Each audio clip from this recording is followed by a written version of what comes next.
Hi everyone, this is Shai Danon here from Raising the Frequency from Israel. And today I have a really good friend. It's been a while since we had a chat. And many things have happened in reality since we met and since we spoke. And he was also in Israel. And we're going to speak now with Dr. Laszlo Boros. He's also a professor, but anyway, it's not something that he considers much, especially not when he speaks with me. We're going to welcome Dr. Laszlo Boros from Hungary, a specialist in the deuterium depletion. And he will probably tell you much better about himself than me. But the subject for today is deuterium depleting natural ketosis in strength and performance. So let's just do this and come back.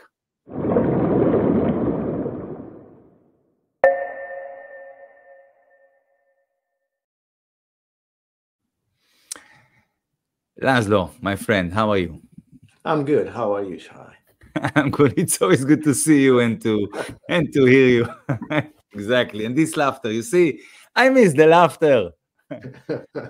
Thank you so much for inviting me. And indeed, Sure, it's my pleasure. an interesting topic for everyone. My pleasure. Always my pleasure, actually. Tell me, before we dive into what you prepared for us today, maybe just for those who don't know you, just maybe briefly or not. I mean, you can take as much time as you like, just to share with us about your expertise, about your knowledge, your field of, what you've been doing in the last few years. I know you've been changing also you're doing since the Corona BS, etc. So, who are you, Laszlo Boros? What is it that you do and specialize in? Just so the audience who don't know you get to know you a bit. Thanks. Thank you so much. So I am a doctor of medicine or medical doctor. I finished medical school in 1987 in Szeged, Hungary. That's where Albert Szent-Györgyi did research on biological oxidation and vitamin C and fumarate hydratase, which is a Krebs cycle enzyme. And he was given the Nobel Prize in 1937 in medicine and physiology. And so I graduated from the same medical school, and then after a short time of a fellowship with the Hungarian Academy of Sciences, I first moved to Germany, then I moved to the United States in 1991. And I was a research scientist at the Ohio State University until 1998, when in September I joined the University of California, Los Angeles, or UCLA, and I was climbing up to professorship in 2017 and of pediatrics, and I retired in 2021, and ever since I do mostly editorial work. I do work on deuteronomics, which is the science of deuterium regulation, how deuterium is regulated in the human body.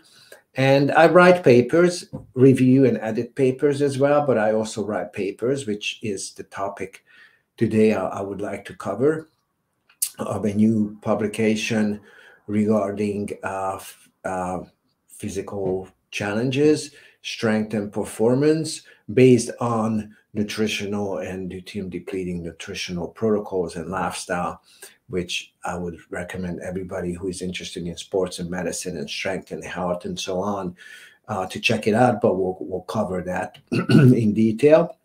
And I do a lot of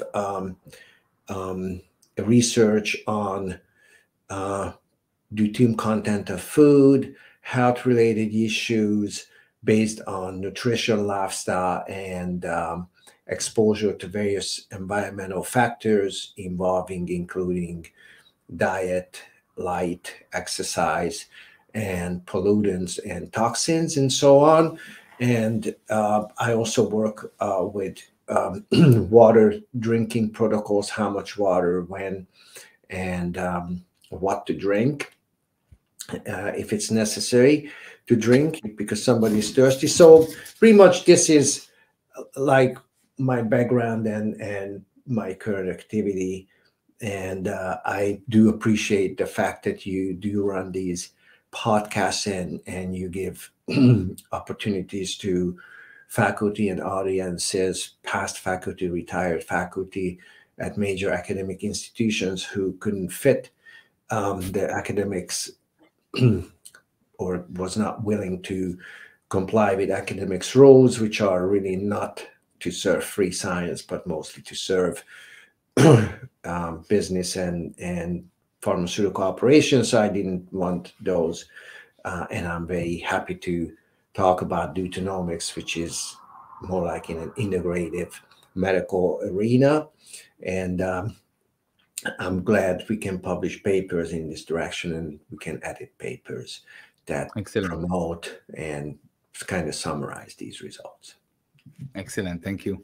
By the way, are you still going to give lectures? I mean, when you invited, obviously, you give lectures in institutions or in places like around the world, or are you still doing that? Yeah, I do give lectures, but mostly I do podcasts because somehow meetings now are replaced by podcasts and conversations, online appearances and opportunities. So it's changing, but I do give talks, invited talks, and I do give podcasts. In the last 3-4 months, I did maybe 6 or 7 podcasts.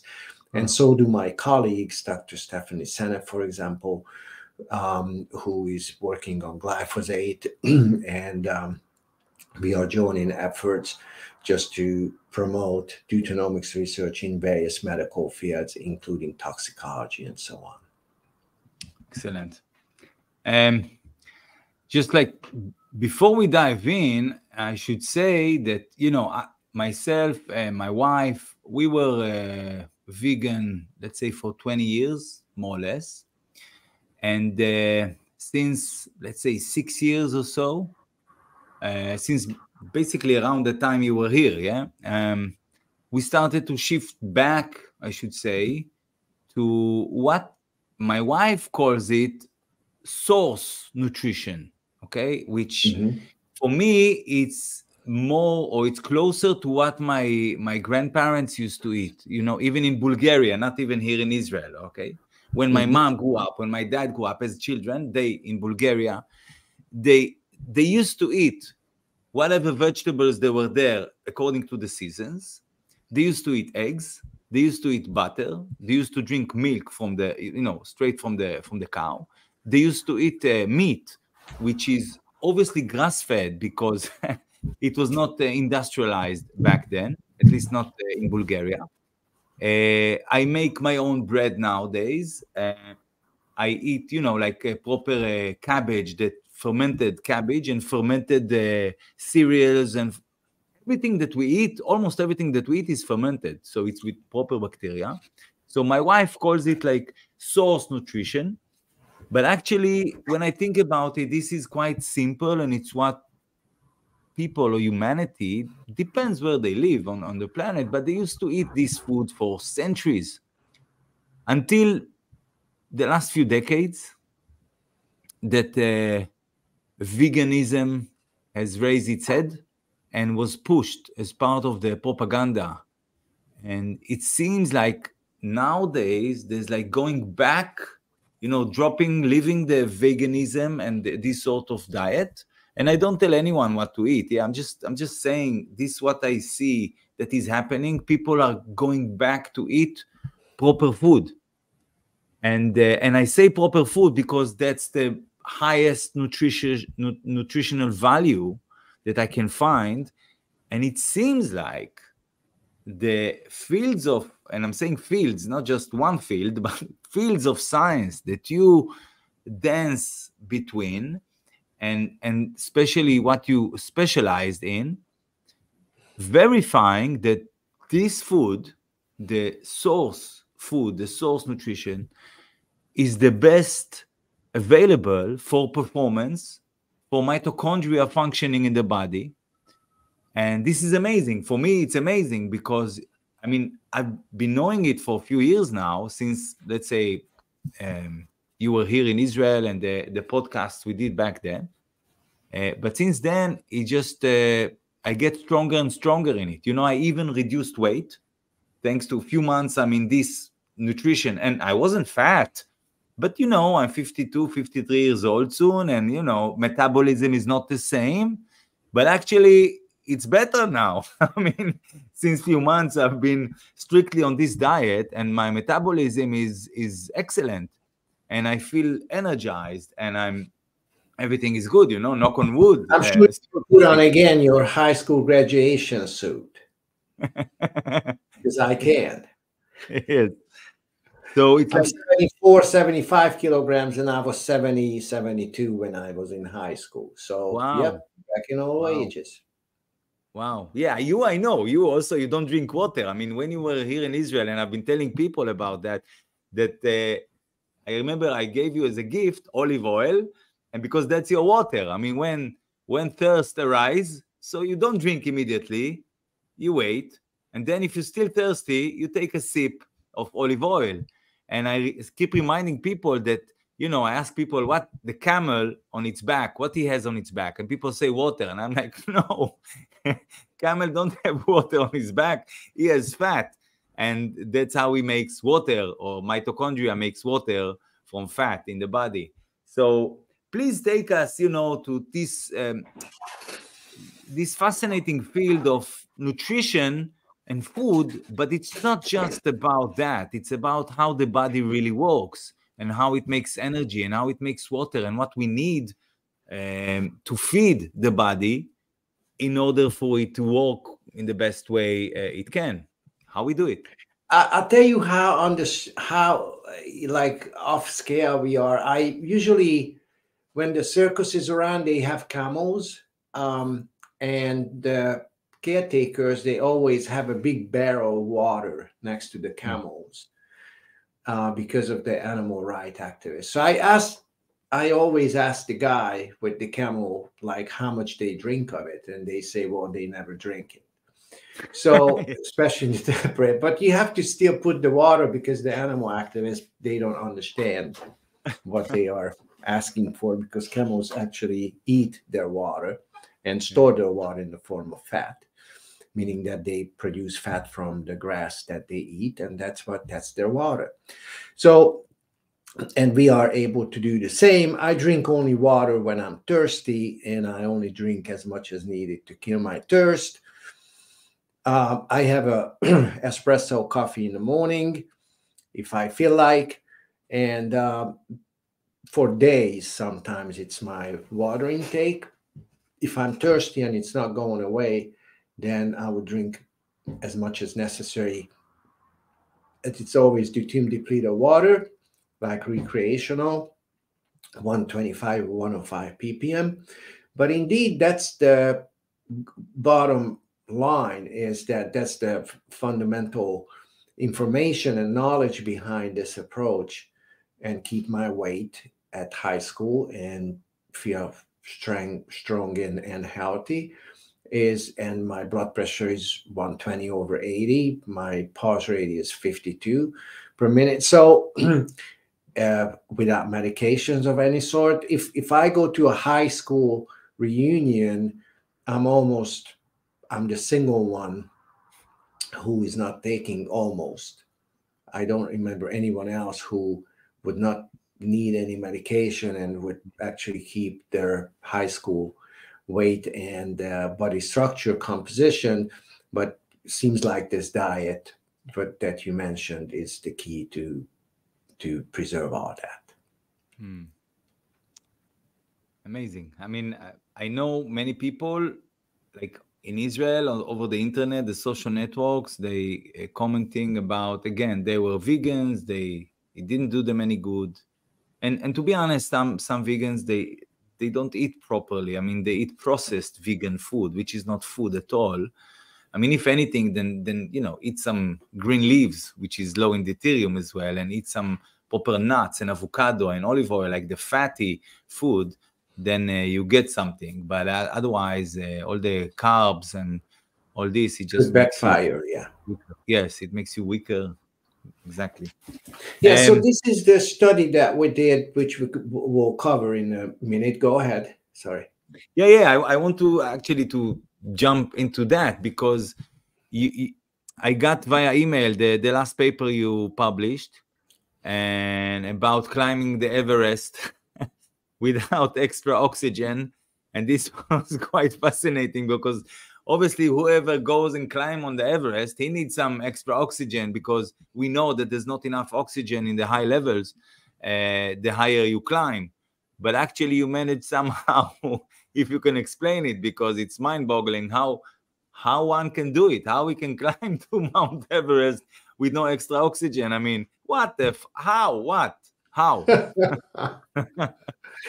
Yeah, there are climbers. There are actually less than 200 people who managed to climb up to the Mount Everest and come back alive from the Mount Everest, which is over 8,000 some 50 meters or some sort. So it's almost, I would say, 9,000 meters high, and a little bit short of that. But simply because the oxygen pressure is so low, it's about 1/3 of what you have at sea level, that the oxygen exchange in the lungs to the capillaries become very slow.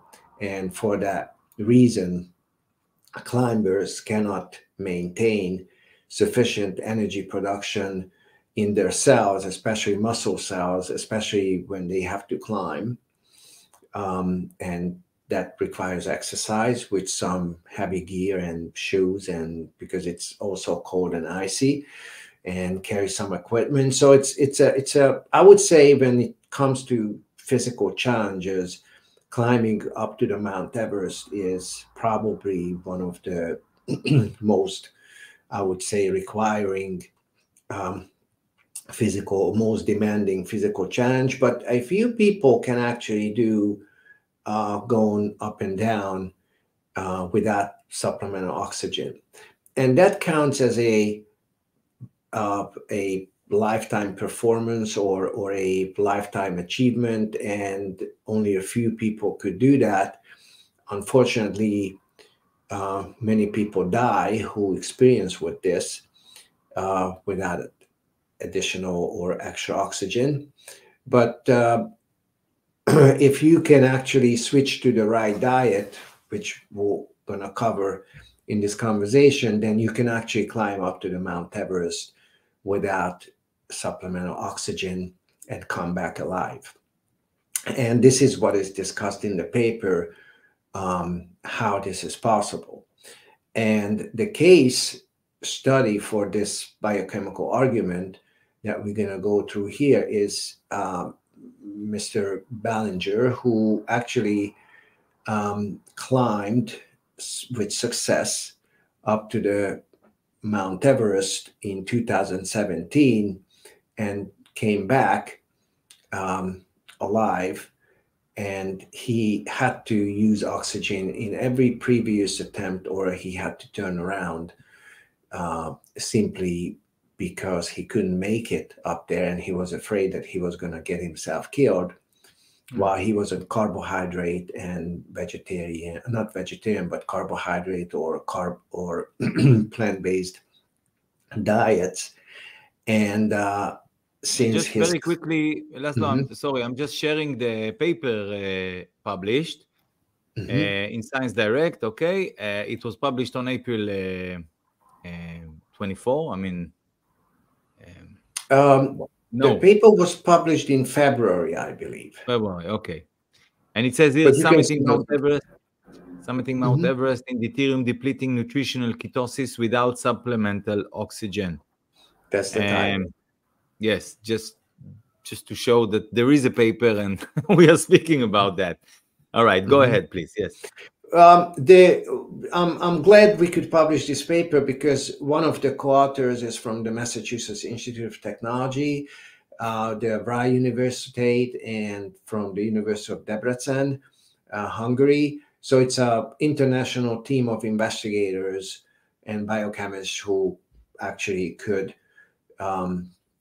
detail or solve the question of what is the reason, what's behind success after turning around 6 times or using oxygen to go up to the Mount Everest. So what is the key to actually being able to perform this for a climber or a sportsman who had to turn around or had to use oxygen 6 times in previous attempts? And it seems that the key to make this switch is related to metabolism, and more specifically, it's related to dieting, and with carnivore dieting or eating a ketogenic, fat-burning,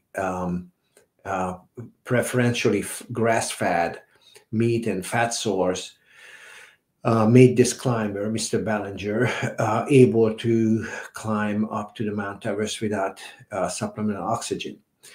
Now, we have to be aware of that when you make those decisions to actually climb up to the Mount Everest, you pretty much on your own, simply because the very limited resources. So your mental fitness, so it's not only physical fitness that we are talking about here, but also mental fitness to make very critical life-saving decisions to keep going, climbing, or turn around simply based on how you feel. And what Mr. Ballinger described when he had to turn around on carbohydrate, plant-based diets, that means pizza dough, pizza, Nutri-bars, protein bars, energy drinks, and all the baloney that sports people believe in, and supplements. We don't, those are actually not happening when it comes to top performances. So what happened is that Mr. Ballinger was asking climbers who could actually climb up to the Mount Everest. One of his friends did it. And so he was asking what is exactly what they are doing. And they were actually just telling them this was actually a diet-related issue, meaning that they had to be fat burners to be able to climb up to the Mount Everest. And changing to a ketogenic diet, which only allows less than 10% carbohydrates, and the rest is pretty much animal fat and plant fat, avocados and nuts and so on, what you mentioned, he was able to do that with ease, meaning that was no challenging after all to climb up to the Mount Everest. So the biochemical background is what is interesting to scientists, and this is why we wrote this paper, to see how mitochondrial function and how fat oxidation can fulfill all the energy requirements and all the fitness and mental ability to make very critical decisions at high altitudes in mountains, which are actually deadly situations because of the limited oxygen pressure up there. So if you want to share the paper, do you have any questions, or you're good? The paper or the picture that you want the to picture share? The picture that I put up there.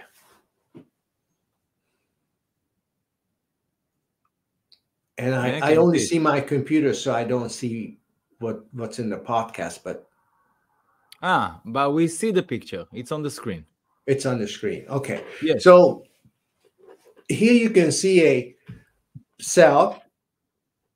Let's say this is a muscle cell, and it has 2 organelles shown. One is the mitochondria. It's to the right. It's shown in green, and we cover mitochondria so many times in podcasts. But to be able to explain how climbing up to Mount Everest is possible based on ketogenic diet, we had to include another cell organelle in this scenario. It's called peroxisomes.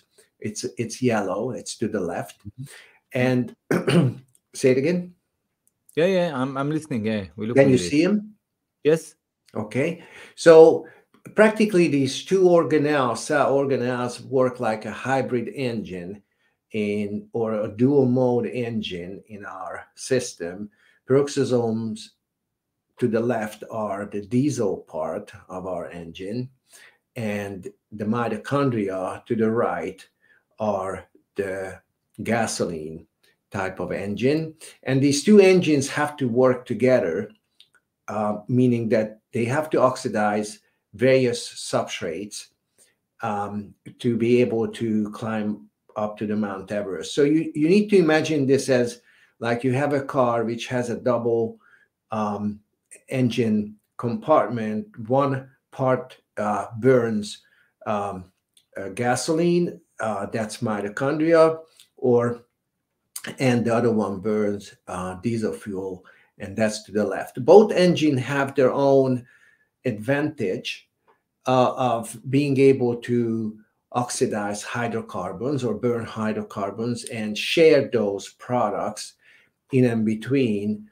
to be able to bring out the full energy resources, the full energy scale, the full energy that can be gained from hydrocarbons. Hydrocarbons are fuels, fat for that matter, and to be able to use these engines while climbing is key to be able to perform at high altitudes because of how these engines operate. Let's talk about peroxisomes first, which are to the left. And those are the cell organelles that prepare energy and prepare substrates for mitochondria to be able to further oxidize and gain energy from them. To the left, with the peroxisomes, you can see this big letter A on top. It's red. And you can see the very long chain fatty acids, the VSCFAs, those are abbreviations, and the branch chain fatty acids, which may have odd carbons, that actually enter peroxisomes. Now, very long chain fatty acids are coming from animal fat. We are talking about anything longer than palmitic acid or palmitate, which is a 16-carbon fatty acid. We don't consider palmitate a very long chain fatty acid. We consider it a long chain or medium, between medium and long chain fatty acids. And peroxisomes can actually oxidize longer chains, 20, 22, 24, 26, and as long as necessary, as long as fatty acids are available in animal fat diet. And actually they can do two things with these fatty acids. They can oxidize the beta carbon, which means that they generate shorter chain acyl coenzyme A's or fatty acids, and also acetyl coenzyme A, which is the substrate for mitochondria to gain metabolic water from, or the shortest ketone body for that matter. And the longer chains can be further modified to make shorter chains, palmitate, myristate, 16, 14 carbons that can actually enter mitochondria and get completely oxidized in mitochondria for that matter. So peroxisomes are more like a fat remodeling kind of fuel preparing organelles for mitochondria, but in the meantime, they also produce two very important substrates for mitochondrial metabolism. One is shorter chain fatty acids, and you can see that with the letter C on top.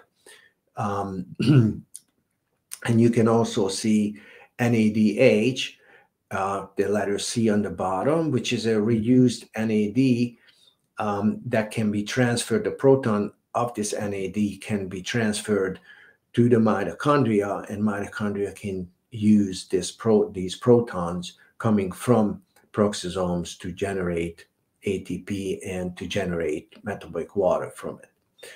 Now, in the meantime, you can see, and as fatty acids come in, letter B is in peroxisomes, show that peroxisomes work with O2 or oxygen gas or dissolved oxygen in your bloodstream. So there's no hemoglobin that is needed to supply oxygen for peroxisomes. And it's also interesting that the product of this oxidation of fatty acids is actually hydrogen peroxide. You can see this with the letter B, H2O2, and there's no ATP that is generated in peroxisomes, but a very valuable intermediate hydrogen peroxide is produced. And from 2 molecules of hydrogen peroxide, H2O2, mitochondria can produce a water molecule, and it can also recycle oxygen.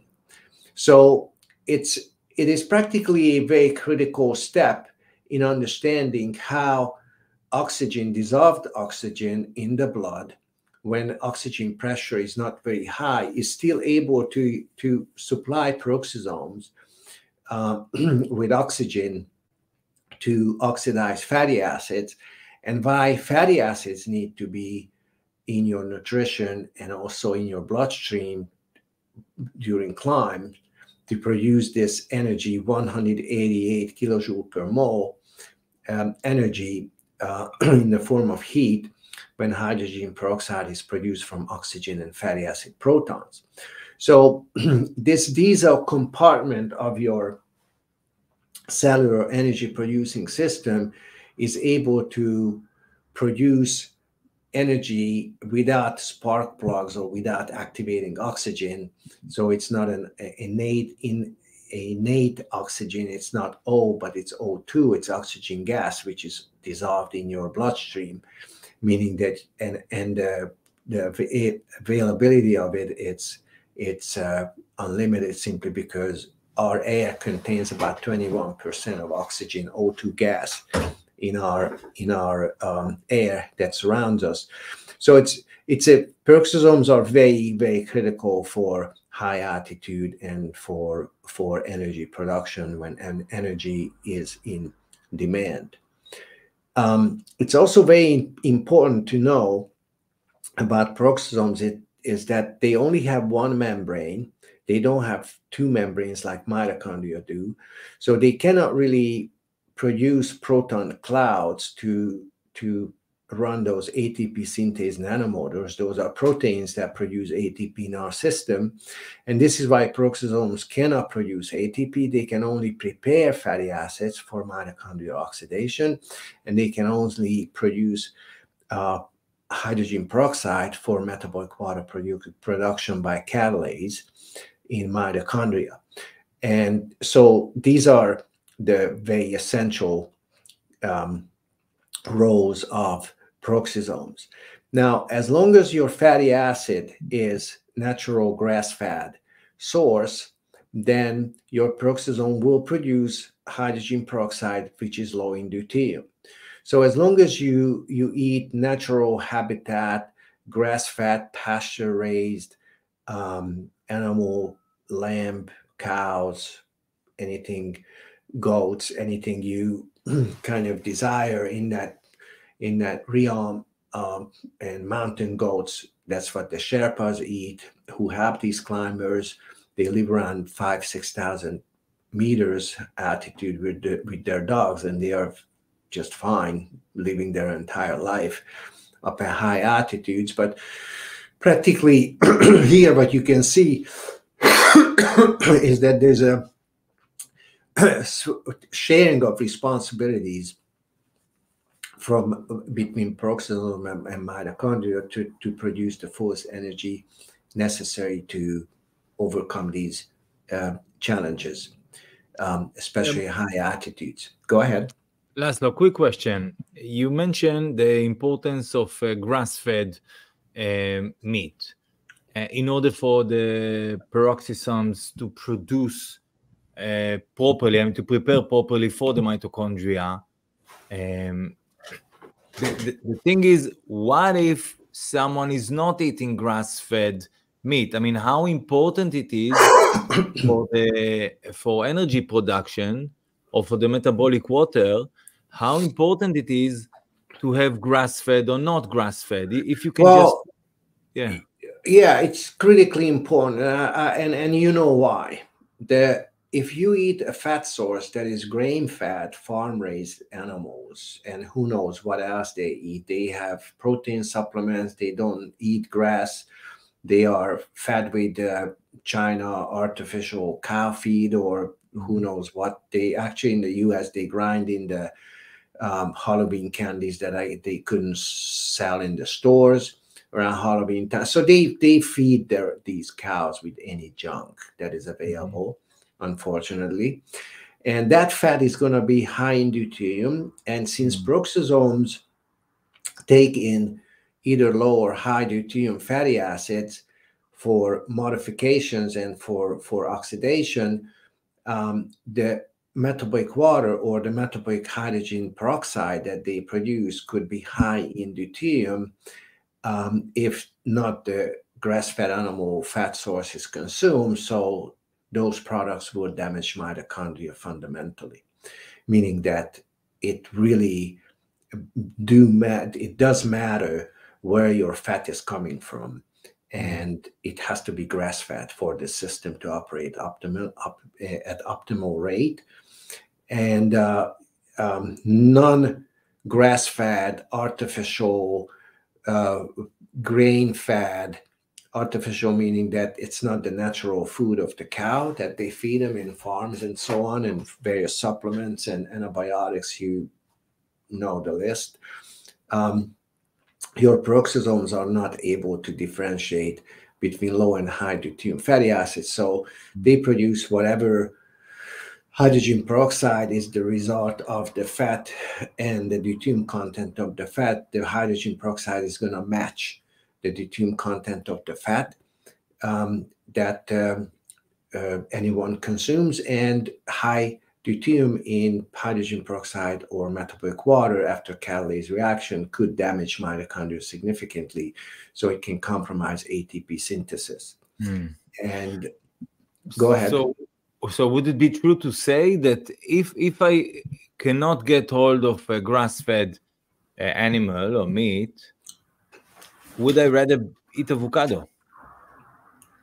Well, you can eat avocado for a certain period of time, but you're also going to need certain proteins and amino acids and meat and salt to actually supply your metabolism more thoroughly, meaning that if you don't have grass-fed animal or cow source, then you have to go and find one. Yeah, because I know I'm asking because, for example, in Israel, you don't get, most of the animals or the meat that you can buy is not grass-fed. I mean, it's really, really rare to find grass-fed animals in Israel.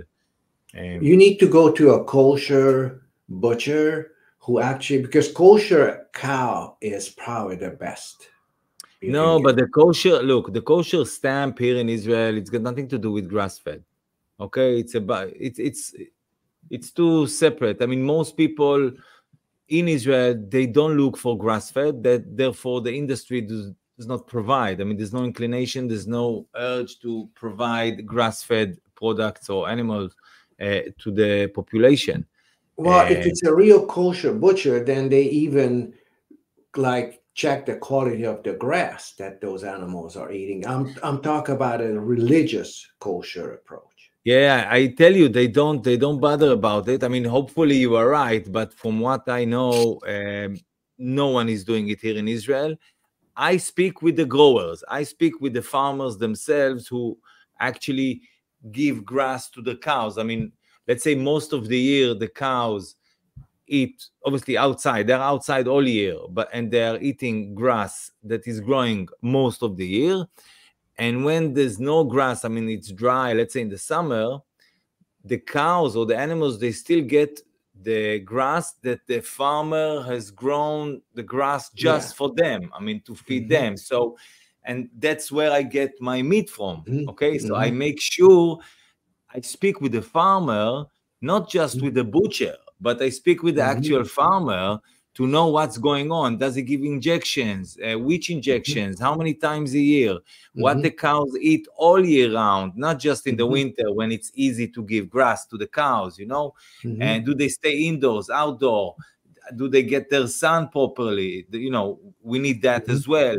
So after doing all this investigation into this area, only then I decide if I buy this meat or not, you know. And as I said, it's really difficult in Israel to find grass-fed meat. I hope that after a podcast like that, and other people who are waking up to the importance of, it's not just, you see, it's not just the nutritional value of the food. That's what I'm getting. It's not just the chemistry, but it's the biochemistry. It's the energy production of our body from the food it eats, or from the food we give the body, and that makes a difference. Because people say, yes, you can get, let's say, you can get amino acids from a vegan diet, and you can get amino acids from carnivore diet, but they're not the same in terms of energy production for the mitochondria. It's totally, it's two different things. It's because of the deuterium content is vastly different, and what matters here is the deuterium content of the fat. The fat, yes. Because fatty acids don't go through a process called glycolysis that removes all potential deuterium and all hydrogens and protons from carbohydrates just to preserve mitochondria. Fat, your cells expect that fat can only come from animal, grass-fed animal source. So your cells don't bother to deuterate or remove deuterium from fatty acids, because by default, your cells think that if it's fatty acids, circulating fatty acids, that have to come from your diet, and your diet is made of natural grass-fed food source. Our cells have not caught up yet with the food industry and refined food and high fructose corn syrup and all that junk that actually, you know, produce high fat, high deuterium fat in any species that consume those. Obviously, they become obese, they grow very fast. Economically, those are very feasible because you can kind of just trade their meat in department stores, and you can just feed a lot of people with them, but that's not nutrition. It's practically just eating industrial junk. And they should be paying people to remove that junk after all. But practically, this is how it goes. It's cheaper indeed, and you name it. But practically, to preserve this system that we are talking about, the peroxisomes and the mitochondria, you need low deuterium, grass-fed, natural animal based nutrition. Mostly, you can eat some plants which are high in fat, moderately, or when it's necessary, or when you desire. Avocados, certain nuts may be good for that purpose, but the majority of your food should be composed of a carnivore, grass-fed, fatty part, and that's what preserves this energy-producing system that we are talking about most efficiently. So, Laszlo, let's take this opportunity, if you don't mind, like a little break, because the audience, whether they watch it now or later, a lot of my audience is a religious audience. They are, you know, they believe in God. I laugh because of the conversation we had before about evolution theory. But anyway, that's for another time. I'm just, at least half of the people here, they believe in God and they believe in the Bible. And I know from you, and that's another field of investigation for you, which is obviously related to mitochondria, that in the Bible, it's written, it says, what's the proper diet for us to have? And when I found out about it from you, I was like, wow, you know, because it's quite amazing, because you look at the Bible, I mean, apart from believing in God, you look at the Bible from the eyes of a biochemist. And this is fascinating. So if you can just let us, for a couple of minutes, just take us through your eyes to see the proper diet as it's written in the Bible. Sure. Well, I think this is the most important nutritional guideline that you can get from the Torah, from the Old Testament, or for that matter, if you look at Paleo-Hebrew writings, because the book of Job and the 5 books of Moses, those are also in the Qumran rolls. They also found Paleo-Hebrew writings or manuscripts from these books, Job and the 5 books of Moses. And if you look at the Genesis, or Bereshit, if I pronounce it right, which is the first book. You just did, yes.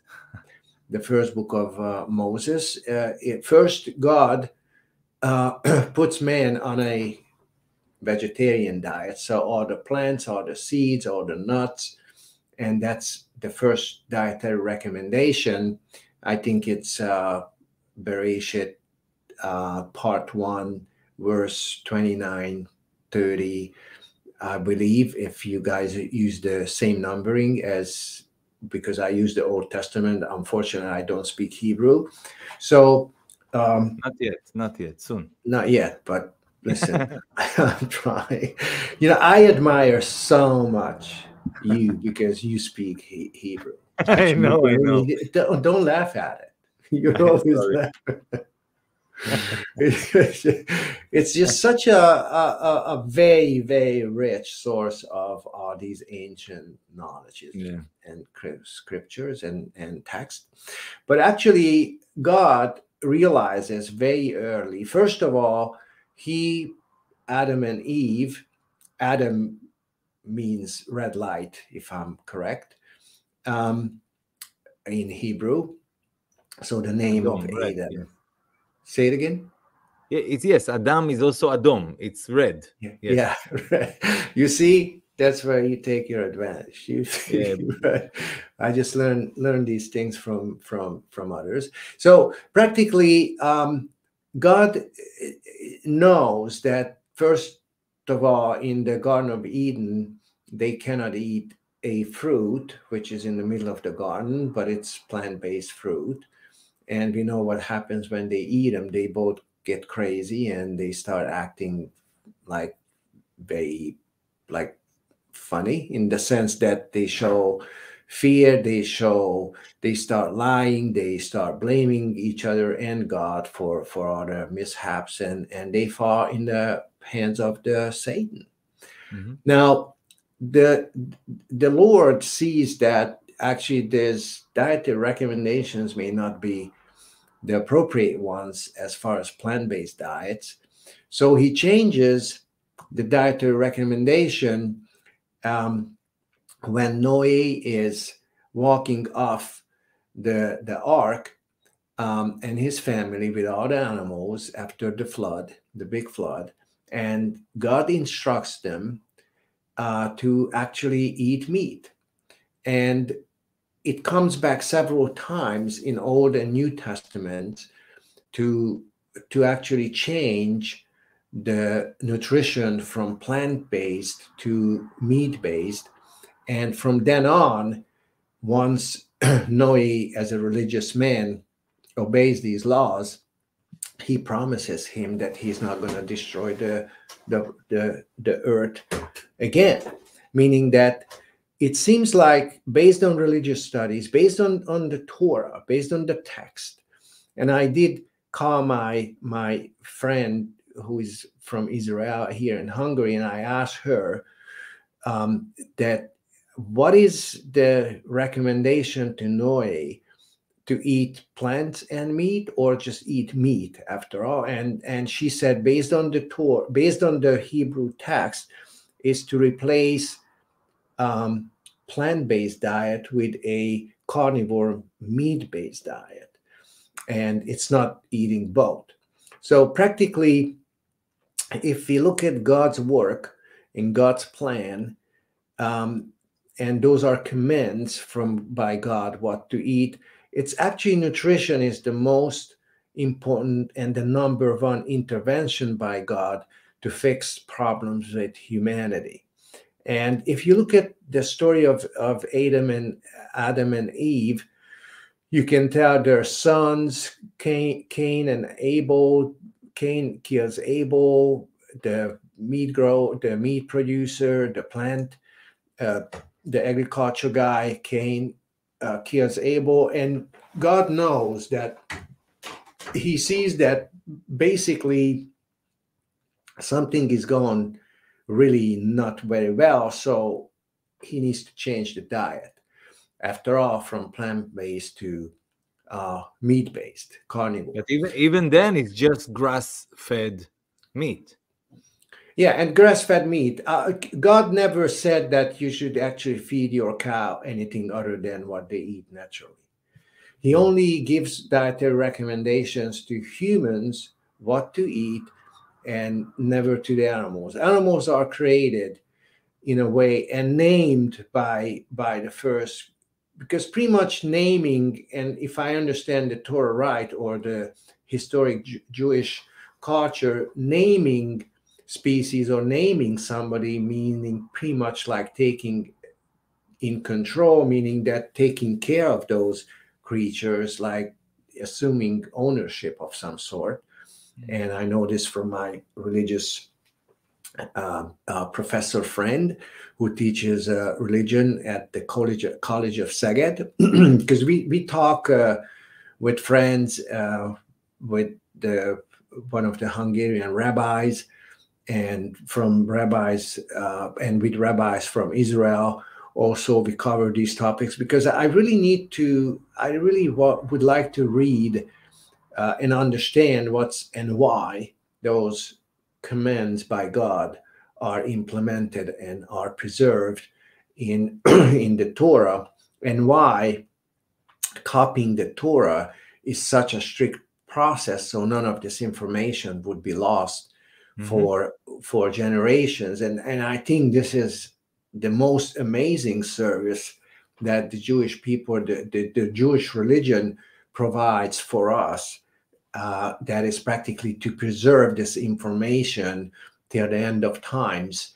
And this is why the religious copying of these holy books, authenticated Torahs, is just such a rigorous process.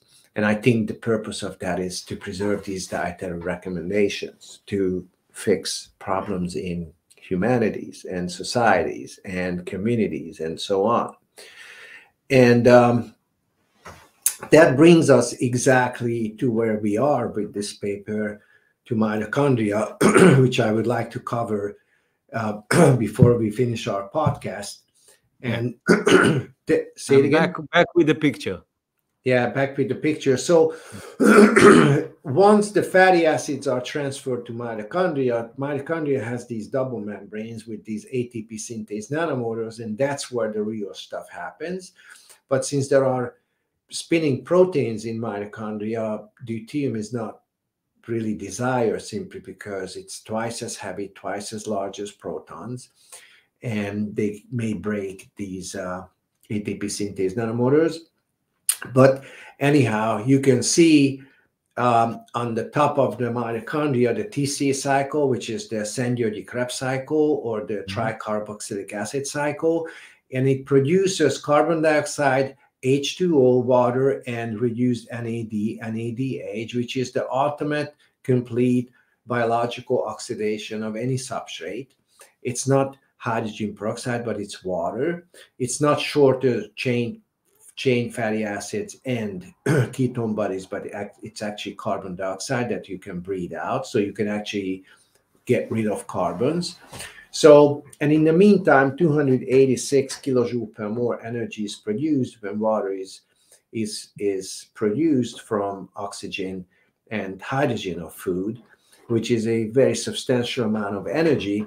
You can see this with the letter D on top, and in the bottom, you can see the oxidative phosphorylation in the very bottom in green. background, you can see that 21 kilojoule per mole of ATP-related energy is produced also while these protons are powering these ATP synthase nanomotors without the presence of deuterium. So these two cell organelles are producing the ultimate amount of energy that is needed to climb up to the Mount Everest. And it's really interesting in the sense that it seems like God, and I'm going back to the Torah or the religious studies, God gave us this planet to actually care for it and put a mountain on top of it, or put a mountain to climb that can actually, with the appropriate diet, with a carnivore diet, that actually you can actually climb up to the top of it, only if you consume a carnivore, only if you consume the diet that he gave to Noah. And apparently the size of this planet has to be measured, which is in the book of Job, because God asked Job that who measured the size of earth, who actually used the kind of the measuring rope over it, because it can only have a certain certain mass. Earth, it's about 10,000 kilometer in diameter. It's about 6,000 kilometers radius, so it's about 12,000 kilometers. So this size of a planet has sufficient gravitation, but it also has electromagnetic kind of forces that can actually work in any living species as far as electron transport chain, proton movement, the weight, the mass of the deuterons or deuterium. So the gravitational, the electromagnetic forces are optimally designed on this planet, and indeed with the right diet we can control and we can climb up all the way to the top of Mount Everest.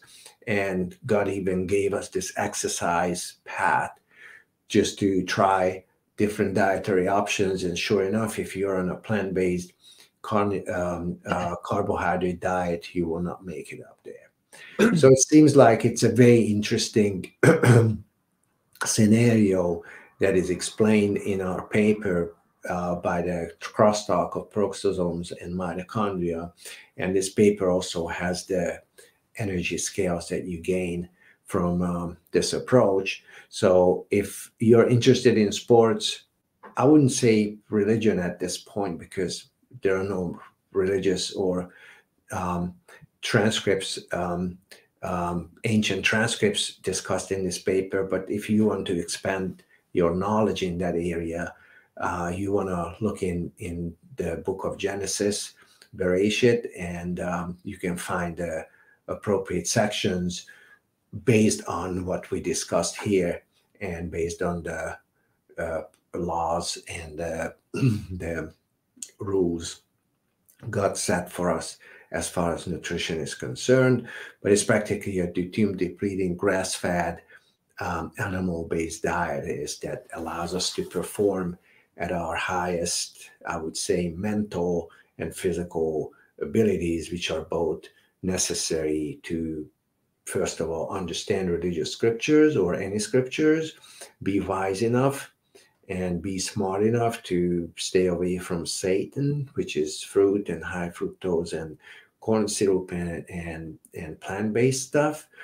And in the meantime, to understand God's word, that's wisdom practically. And this is also discussed in the book of Job.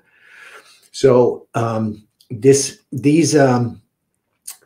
details need to be added from the natural sciences point of view to understand the scriptures and the Bible better.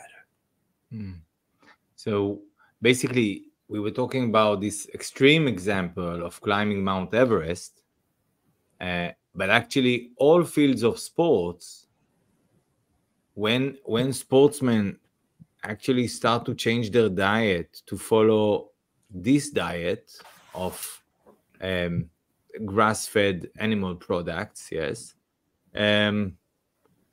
most likely, I mean, we can assume that results in whatever respective sports they are doing or activate themselves in, the results will get much better.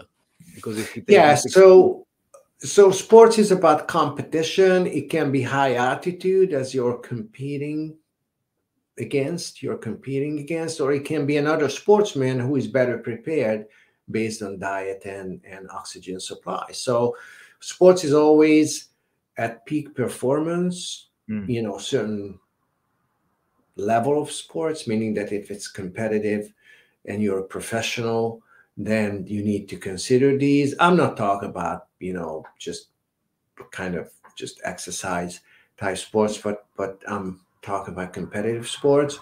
And in general medicine, because in obesity, in diabetes, in neurodegenerative diseases, in metabolic syndrome, and the list is long and goes on, and this is discussed in the paper. They all benefit from better oxygen use and better energy production, cellular level energy production. So, excuse me.